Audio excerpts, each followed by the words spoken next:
Le réaménagement de la capitale burkinabé pour intégrer les communes rurales voisines, c'est un projet qui tient à cœur l'exécutif burkinabé qui l'a mis sur la table du Conseil des ministres de ce mercredi. D'autres sujets aussi importants ont été abordés à ce Conseil, dont vous aurez la teneur dans quelques instants. L'actualité au Burkina Faso, c'est également les préparatifs pour les élections couplées de novembre prochain. En ce qui concerne les législatives, le dépôt des candidatures a pris fin hier 22 septembre. Dans ce journal, vous verrez qu'au dernier jour, les dépôts, l'affluence était grande au siège de la CENI. Dans ce journal, nous serons à Bitou, dans le centre-est, où les acteurs de la filière manioc se sont retrouvés pour échanger autour de leur activité. L'événement qui est organisé dans cette localité, c'est le Festival des tubercules. Des détails à suivre dans une vingtaine de minutes. Et puis, en actualité internationale, l'Organisation des Nations Unies célèbre son 75e anniversaire à un moment où le monde est en proie à des tensions. Une situation aggravée par la pandémie du Covid-19 avec des graves répercussions économiques et sociales. Actualité à développer en fin d'édition. Bonsoir, merci de nous suivre. Cela dit, l'exécutif burkinabé annonce de grands chantiers à réaliser dans les domaines de l'énergie et de l'urbanisation de la capitale burkinabé. L'information émane du Conseil des ministres de ce mercredi, un conseil qui s'est également penché sur l'affaire de parcelles litigeuses, une affaire qui menace la paix nationale. On en sait plus avec Roger Kam et Vincent Kendrebego. Sur la table du Conseil des ministres ce mercredi, le projet Grand Ouaga. Un rapport a été adopté relatif à l'étude de révision du schéma directeur de ce grand projet qui intègre les communes rurales de la région du centre avec la capitale burkinabé. Le principe du Grand Ouaga date de 1999. Et ce principe-là, il faut savoir qu'il doit être évolutif parce que nous avions aujourd'hui une projection pour 2025 de près de 5 millions d'habitants dans cet espace-là. Donc il s'agit d'avoir une organisation polycentrique qui va se faire sur 12 points, à savoir donc des zones d'urbanisation future, une métropole, 2 pôles d'activité économique, 3 pôles industriels que sont Tanguenda, Souri, Koubri et Kosodo, 2 pôles agro-pastoraux, à savoir Koubri et Lumbila, un pôle sportif à Komsilga, des zones naturelles et agricoles, des zones de réhabilitation et de densification. Là, il s'agit essentiellement de nos anciens quartiers de Ouagadougou, et également des zones d'écoculture. Il s'agit des abords des barrages de Ouagadougou et des zones de sécurité et de défense. Vous savez que le projet aujourd'hui vise à sortir les camps militaires de la ville. Donc nous avons Koubri, Lumbila, Konki-Pala, Pabré et Saba. Le gouvernement va bientôt lancer des travaux de construction de péages routiers, des péages dits modernes sur plusieurs axes routiers. Il s'agit essentiellement de construire 3 péages qui vont donc débuter le 29 septembre 2020. Le lancement se fera à côté du Goût, vers Bobo-Dioulasso. Ça va être un poste de péage de 9 voies. Mais les 2 autres qui seront construits dans ce premier lot-là, c'est celui de Tintilout sur la sortie de Ouagadougou. Ceux qui prennent la route de Bobo le savent. Ça va être un poste avec 13 voies d'accès. Et puis à Boutenga, sortie de Fada, également un poste avec 13 voies d'accès. Le gouvernement franchit un cap vers la mise en œuvre du projet Yélène. Un projet d'ordonnance a été adopté portant ratification de la convention de crédit signée entre le Burkina Faso et l'Agence française de développement. Je voudrais rappeler les objectifs du programme Yélène. C'est le développement de la production photovoltaïque sur le réseau d'électricité du Burkina et faciliter donc l'intégration de cette production dans le cadre de la distribution du réseau Sonabel. C'est également la densification et l'amélioration de l'accès à l'électricité à travers donc le réseau Sonabel. Et le 3e point important, c'est le développement d'un modèle d'électrification rurale s'appuyant sur la génération solaire. Le montant de ce prêt à un taux très concessionnel est de 49,20 milliards de francs CFA, une durée de remboursement de 20 ans avec un différé de 5 ans. Les activités de statistique ont besoin d'une meilleure organisation et réglementation selon le porte-parole du gouvernement. Un projet de loi a été adopté dans ce sens afin de corriger certaines lacunes constatées. Souvenez-vous de la parcelle litigieuse et conflictuelle à Pazani avec destruction d'une mosquée.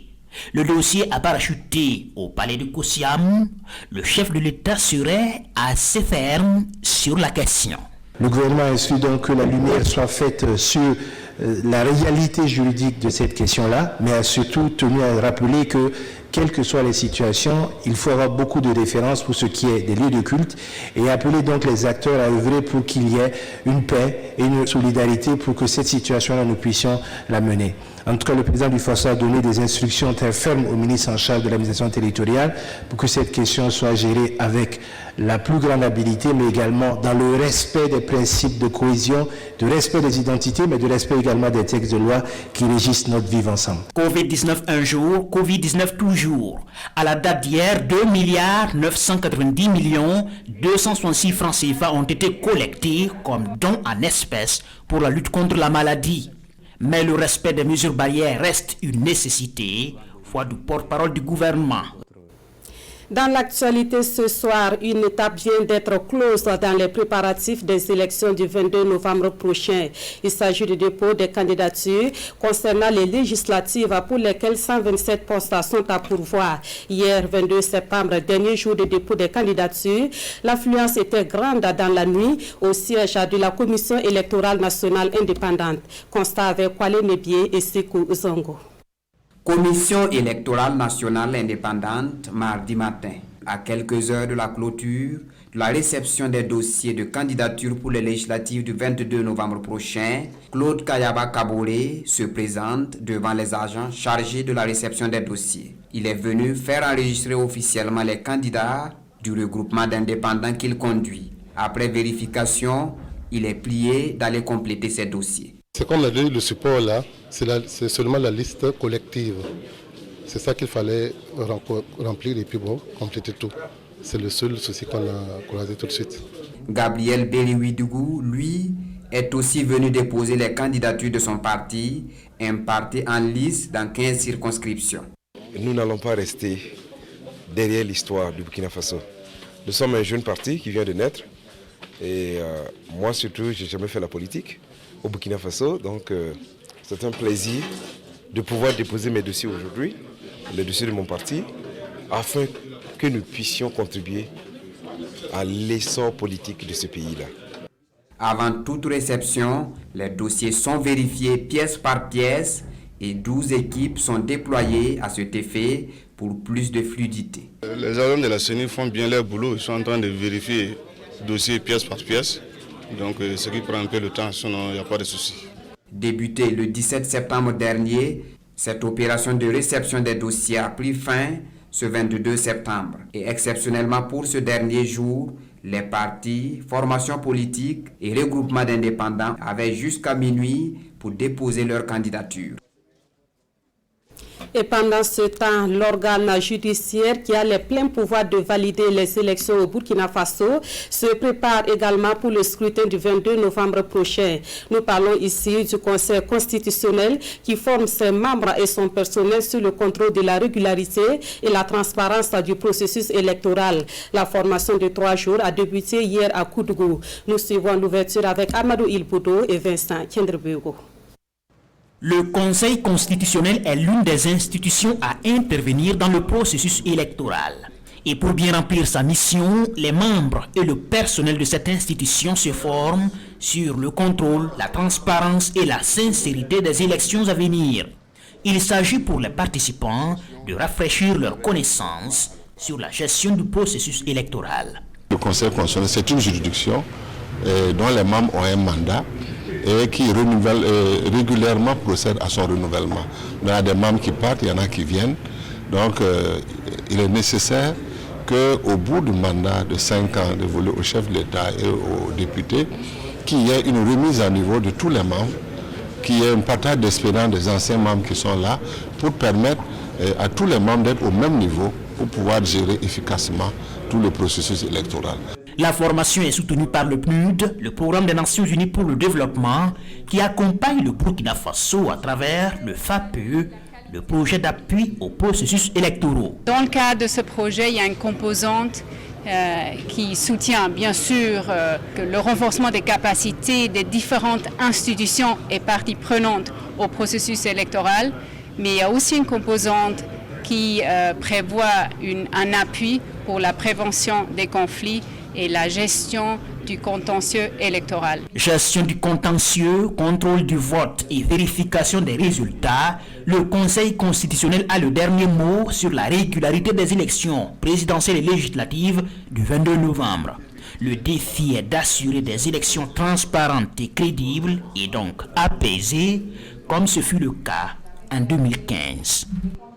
Avant de poursuivre, sachez que le président du Faso, Roch-Marc Christian Kaboré, assistera ce jeudi 24 septembre dans la capitale bissau-guinéenne aux côtés de son homologue Umaru Sissoko Embalo aux activités entrant dans le cadre de la célébration du 47e anniversaire de l'indépendance de la Guinée-Bissau. Cette visite de 24 heures du président Kaboré en Guinée-Bissau témoigne de l'excellence des relations qu'entretiennent les deux chefs d'État et sera mise à profit pour échanger sur des sujets d'intérêt commun et sur la nécessité de renforcer la collaboration déjà existante.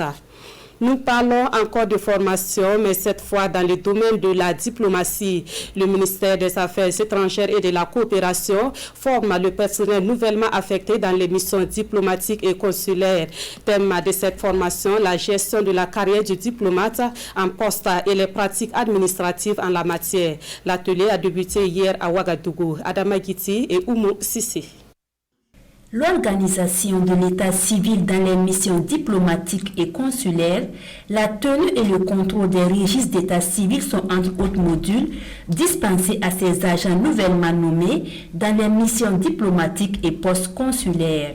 L'enjeu, améliorer de manière substantielle la gestion de l'état civil des Burkinabés de l'extérieur. Dans le principe, c'est au sein des ambassades que, par exemple, les naissances et tous les documents administratifs qui concernent les Burkinabés qui vivent dans ces juridictions. Voilà, c'est à l'ambassade que nous délivrons ces actes. L'enregistrement d'une naissance, ça se fait en ambassade.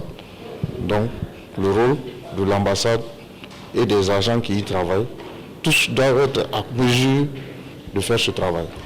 La gestion administrative et financière, les enjeux du numérique pour la diplomatie burkinabé, la gestion du personnel et des carrières dans les missions diplomatiques sont aussi abordées. Les ambassades sont gérées aussi bien par le droit international que par le droit national. Donc nous travaillons à ce que ceux qui travaillent en ambassade ne soient pas aussi brimés dans la gestion de leur carrière. Pendant 5 ans, ces agents nouvellement affectés doivent être des porte-flambeaux du Burkina Faso dans leurs postes respectifs. Ils doivent avoir pour boussole l'éthique et la déontologie qu'impose le métier de diplomate. Cette question à présent, comment assurer une bonne pratique du journalisme et de la communication en temps de crise? C'est la question principale qui a réuni une trentaine de journalistes à un atelier de formation à Bobo-Dioulasso. Initié par le Comité national de coordination du G5 Sahel, la dite formation s'est achevée sur une note de satisfaction selon les bénéficiaires. Kastou Milego et Karim Sissi.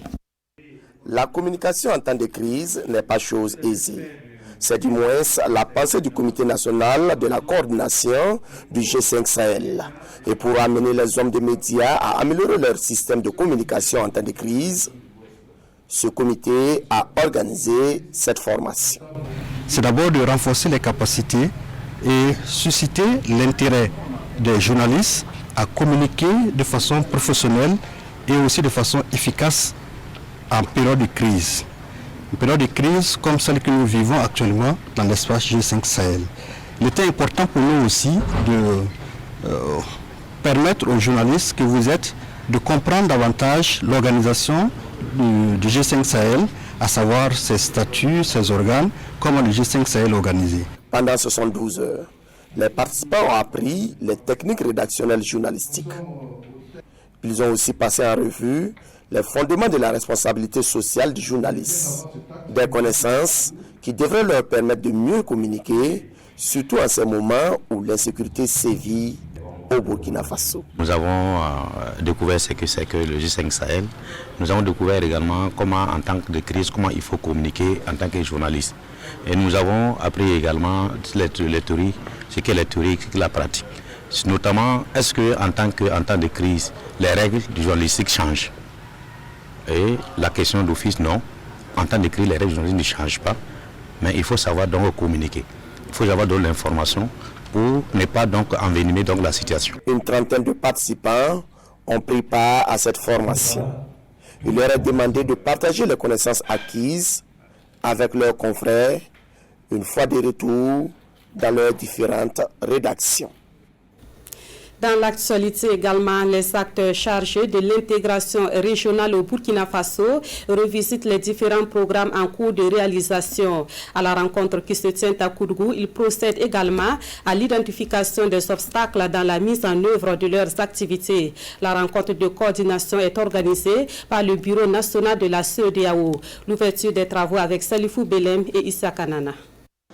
Identifier les obstacles à l'exécution des programmes de la CEDEAO au Burkina Faso, faire des recommandations susceptibles à même de lever ces obstacles, c'est tout l'enjeu de cette retraite de coordination et d'information des acteurs de l'intégration régionale ici à Koudougou. L'ambition affichée est de permettre à l'ensemble de ces acteurs qui concourent au programme et initiatives d'intégration de soutenir les efforts des États membres dans la réalisation des objectifs de l'institution sous-régionale. L'objectif immédiat, c'est de faire en sorte qu'au quotidien, les populations sentent effectivement qu'il y a des initiatives, il y a des programmes de développement qui sont mis en œuvre à leur profit.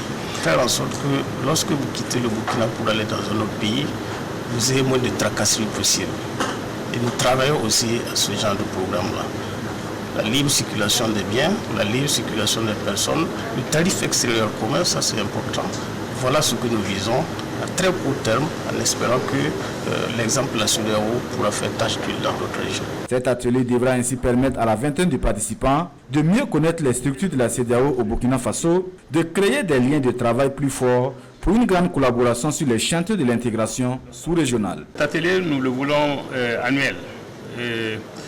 Pour que tous les acteurs de l'intégration ici au Burkina soient au quotidien ensemble pour faire tout, c'est-à-dire que chacun sache ce que chacun fait, que chacun sache quelles sont les difficultés que l'autre a et puis que ensemble nous aidions à régler les difficultés. L'objectif est ainsi clair, faire de la vision 2020 qui est de passer de la CEDEAO des États à la CEDEAO des peuples une réalité dans l'espace sous-régional. Dans l'actualité également, le projet dénommé La Voix des jeunes du Sahel évalue ses activités à mi-parcours. Des jeunes et des autorités locales prennent part à la rencontre bilan qui se tient à Ouagadougou. Et cette rencontre sert également de cadre pour le lancement d'une tournée sur le dialogue entre jeunes et autorités locales. Bernard Kombelem et Mariam Tamboura. Après 3 années de mise en œuvre, le projet La Voix des jeunes du Sahel phase 2 dresse ici son bilan. Cette rencontre est aussi le lieu pour les différents acteurs de s'accorder sur une stratégie pour pérenniser les acquis du projet. Les résultats sont largement atteints. Avec les jeunes, les représentants des associations et structures de jeunes, nous avons mis en œuvre des chantiers. Et aujourd'hui, les jeunes sont passés par les phases de formation, sont passés par des phases d'accompagnement. Et aujourd'hui, nous sommes à l'étape où nous allons ensemble, les jeunes et les autorités, prendre des engagements fermes, prendre des résolutions pour la poursuite du dialogue entre jeunes et autorités après la fin du projet. Séance tenante, autorités locales et organisations de jeunesse s'engagent par la signature d'un document référentiel à poursuivre le dialogue. Un dialogue qui a pour but l'intégration des jeunes dans les instances de prise de décision. Il y a des attentes qui sont sorties, comme quoi la nécessité donc d'établir un dialogue entre les autorités et les jeunes, la nécessité donc de trouver des solutions sur les questions donc sur les problèmes d'emploi des jeunes. Aujourd'hui, vous constaterez que le dialogue a été permanent sur l'étendue du territoire entre les jeunes et les autorités. Le projet La Voix des jeunes du Sahel intervient dans 5 régions, à savoir le centre, le sud-ouest, les hauts bassins, l'est et le Sahel. Il y regroupe les associations de jeunesse et les autorités locales dans les pays du G5 Sahel. L'État burkinabé et ses partenaires techniques et financiers veulent mutualiser les interventions dans le domaine de la sécurité alimentaire et nutritionnelle. Cela passe d'abord par l'élaboration d'une charte qui va guider les actions de réponse aux situations d'insécurité alimentaire au Burkina Faso. Les travaux se tiennent au cours d'un atelier organisé par les ONG Oxfam et Action contre la faim en collaboration avec le Programme alimentaire mondial. Issa Kafando et Issa Kanana. Un consensus pour élaborer une charte des interventions en matière de sécurité alimentaire et nutritionnelle. Les participants vont donc définir de manière concertée les lignes directrices en vue de canaliser les multiples interventions en faveur de la sécurité alimentaire au Burkina Faso. Avec l'élaboration de cette charte, les humanitaires devront aligner leurs interventions et s'engager à fournir des informations sur leurs actions. Les points qu'on peut retrouver déjà, il y a tout le volet coordination. L'harmonisation des outils, l'harmonisation des outils de ciblage, l'intervention, donc du paquet minimum d'intervention, la coordination opérationnelle sur le terrain, comment cela peut se faire, la coordination qui peut se faire au niveau décentralisé avec les collectivités locales. La sécurité alimentaire étant au cœur des priorités du Burkina Faso, le gouvernement entend mettre du sien pour faire de la mutualisation des efforts une réalité, notamment en faisant de la charte un document légal. Il est important d'avoir une charte. Et cette charte, c'est une entente entre les différents partenaires sur comment répondre aux besoins des populations et assurer la sécurité alimentaire. Comment agir ensemble de façon concertée, harmonieuse, avec synergie, mais surtout avec efficacité, pour permettre que celles qui sont touchées aujourd'hui puissent sortir de l'insécurité alimentaire et nutritionnelle. Le document élaboré sera soumis à l'approbation du comité technique du Conseil national de la sécurité alimentaire. Après son adoption, il sera vulgarisé auprès des structures étatiques et des partenaires intervenant dans le domaine de la sécurité alimentaire. Et à sa manière, elle apporte une réponse aux besoins alimentaires des populations. Nous parlons ici de l'entreprise Nanalim spécialisée dans la transformation du manioc en attiéké. Distinguée lors des journées agroalimentaires avec 5 millions de francs CFA, la promotrice de cette entreprise reçoit également un accompagnement du Fonds burkinabé de développement économique et social. Des appuis financiers qui lui ont permis de mieux répondre à la demande. Constat avec Urbain Benito Somé et Olopoda.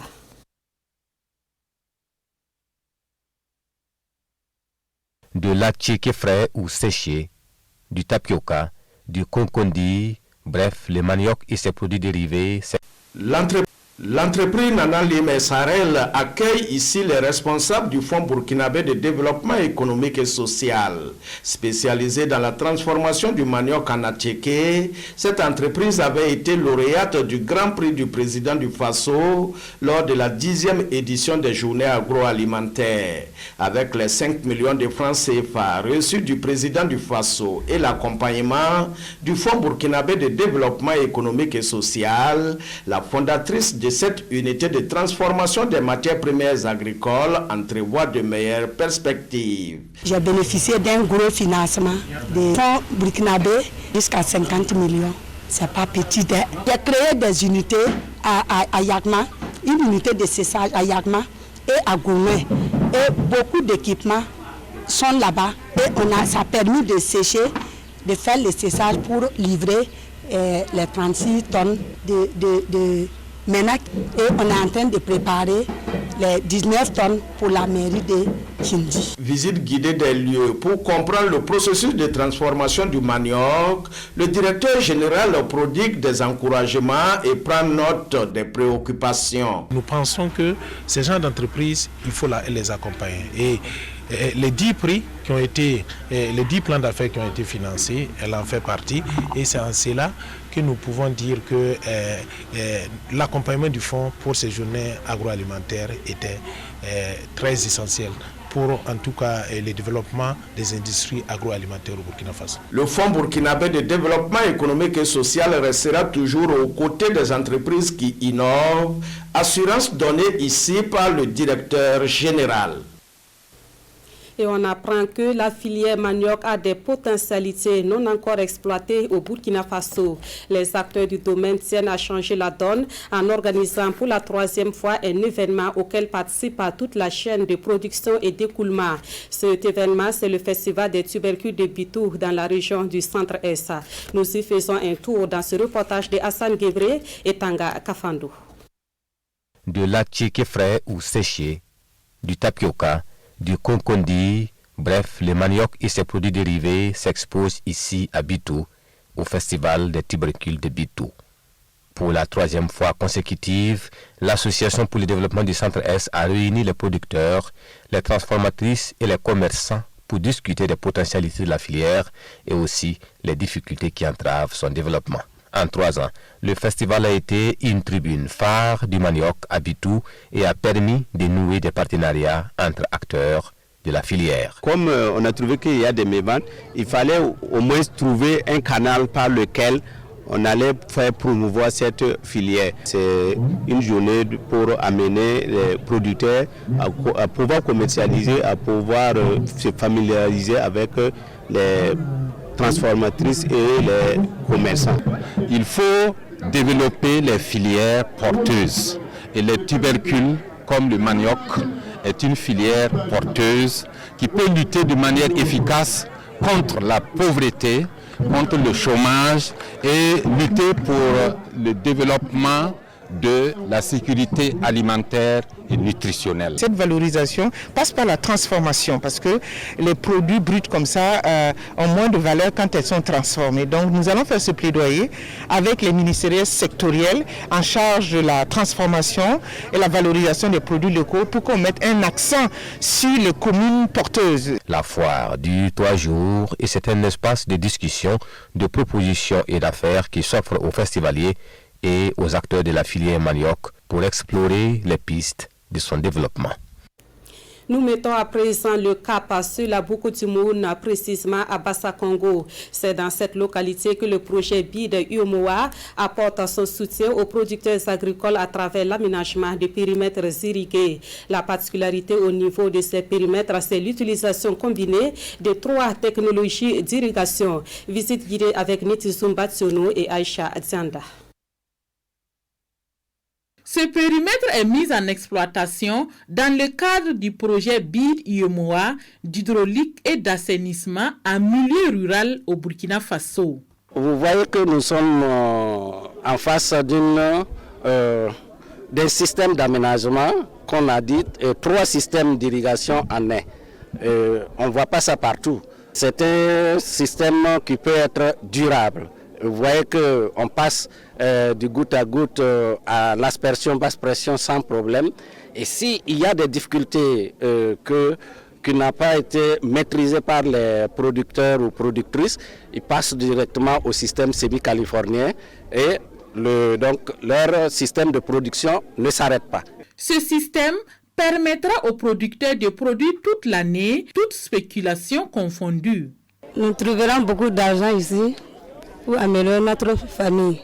Nous allons produire du maïs, de la salade, des oignons, de l'aubergine et du piment. Sur la superficie d'1 hectare du périmètre irrigué de Bassa-Congo, le flux financier attendu est d'environ 8 900 000 francs CFA l'an. Les forages qui alimentent ces périmètres approvisionnent également les villages en eau potable.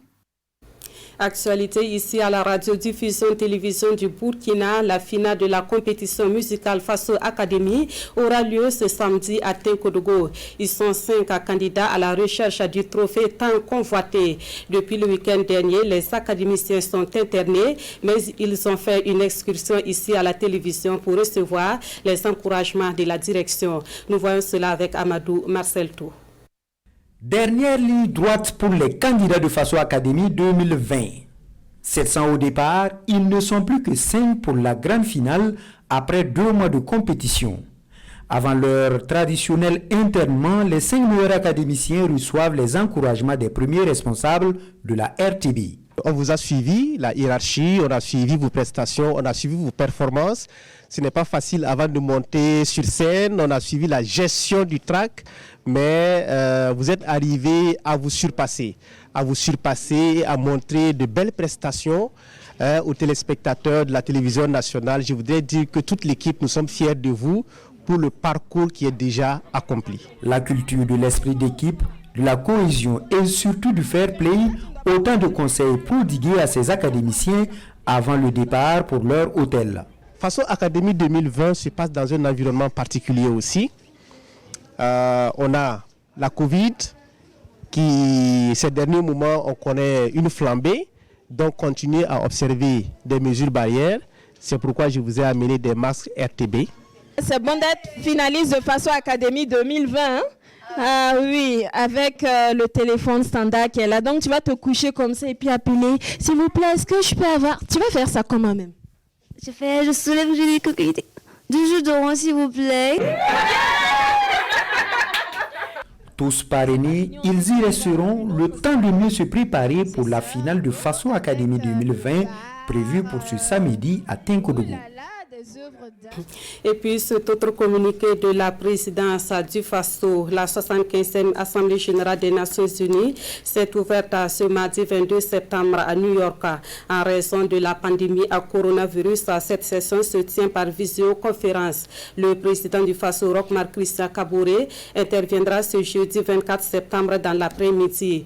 Dans son message, le président du Faso va donner sa vision sur la marche du monde, notamment sur des sujets tels que la lutte contre le coronavirus, aussi bien au plan national qu'international, la lutte contre le terrorisme engagée par le Burkina Faso, le G5 Sahel et les partenaires mondiaux. Le chef de l'État, en chantre du multilatéralisme, va revenir sur les réformes attendues donc de l'ONU, surtout la place de l'Afrique au sein du Conseil de sécurité. L'Organisation des Nations Unies célèbre cette année son 75e anniversaire sous le thème « L'avenir que nous voulons, l'ONU qu'il nous faut, réaffirmons notre attachement collectif au multilatéralisme ». Et c'est donc un communiqué de la direction de la communication de la présidence du Faso. C'est donc une assemblée générale virtuelle qui marque également donc les 75 ans de l'institution. Cette année, l'anniversaire de l'ONU intervient sur fond de crise sur plusieurs plans. Zone de turbulence pour les Nations Unies qui célèbrent leurs 75 ans. L'Assemblée générale s'est ouverte alors que les relations multilatérales sont mises à mal, le tout sur fond de crise sanitaire. Le secrétaire général de l'ONU appelle à revenir aux fondamentaux. Nous devons tout faire pour éviter une nouvelle guerre froide. C'est une direction très dangereuse. Le monde ne peut pas se permettre de se tourner vers un avenir où les 2 plus grandes économies de la planète divisent le globe en 2, chacune avec ses propres règles commerciales et financières, ses capacités numériques et d'intelligence artificielle. Une assemblée essentiellement virtuelle avec des allocutions retransmises, crise sanitaire oblige. Un seul représentant par pays pouvait être présent au siège new-yorkais de l'ONU. Des modalités qui n'ont pas empêché Washington d'épingler Pékin sur sa gestion de la pandémie de Covid-19. Nous devons demander des comptes au pays qui a déclenché ce fléau dans le monde, la Chine. Le gouvernement chinois et l'Organisation mondiale de la santé, qui est quasiment sous contrôle de la Chine, ont déclaré à tort qu'il n'y avait aucune preuve de transmission du virus d'homme à homme. Et ensuite, ils ont déclaré à tort que les personnes qui ne présentaient pas de symptômes ne pouvaient pas être contagieuses. De son côté, le président chinois Xi Jinping a fustigé les États-Unis pour le bilan humain particulièrement lourd dû à la pandémie, qualifiant leur attitude d'irresponsable. Fin de ce 20h. Merci à vous qui l'avez suivi. Jean-Modeste Ouedraogo vous retrouve à 21h pour l'émission Sport Boxa. Et le journal de 23h vous sera présenté par Amandine Lalsaga. Merci de votre fidélité à la RTP.